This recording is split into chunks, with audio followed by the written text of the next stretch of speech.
Welcome aboard the Columbia Gorge Sternwheeler, operated by the Portland Spirit. Today we're going to be cruising on the river down towards Bonneville Dam through what Lewis and Clark called the Great Rapid of the Columbia. As we get ready to leave the dock, we'll be leaving and making a turn downriver, going by what was the Bonneville landslide into the Cascade Rapids through the Bridge of the Gods that was flown under by Charles Lindbergh back in 1927. Heading downriver towards Bonneville Dam, we're catching up with and going by one of the tugs on the river. As we go by it, we're catching up with another tug on the river right in front of us, the Tidewater tug Captain Bob, going to the navigation lock at Bonneville. As we swing back around upriver, go by Tooth Rock, which was a difficult portage for anybody who used the river. Now we're heading back up through the Cascade Rapids towards Cascade Locks. Lewis and Clark came through here, they camped here. Oregon Pioneers came through here. Hudson Bay Fur Trappers came through here.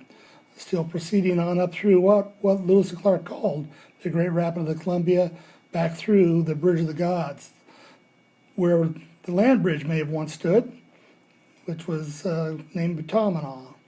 Continuing on upriver above the Cascade Rapids, what the steamboatmen would have called the middle river between here and Celilo Falls.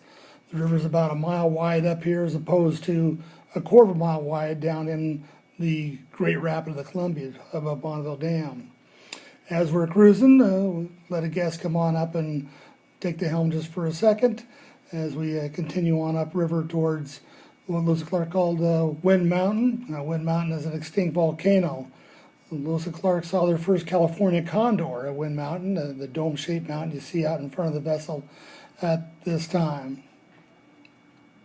We turn around here just below Wind Mountain, heading right back down. You can see the low-lying ridge in front of us as other guests come on up to take a look at the helm and let the kids at least sit in the captain's chair and take a look at our radar, our depth finder, and different equipment that we have as we continue back towards the dock, towards, again, what Lewis and Clark called the Great Rapid.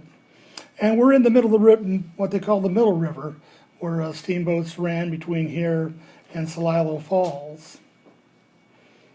Still approaching down where the old Cascade locks were at, and pulling in just above the locks where the steamboats used to land, making our landing as we get ready to disembark passengers.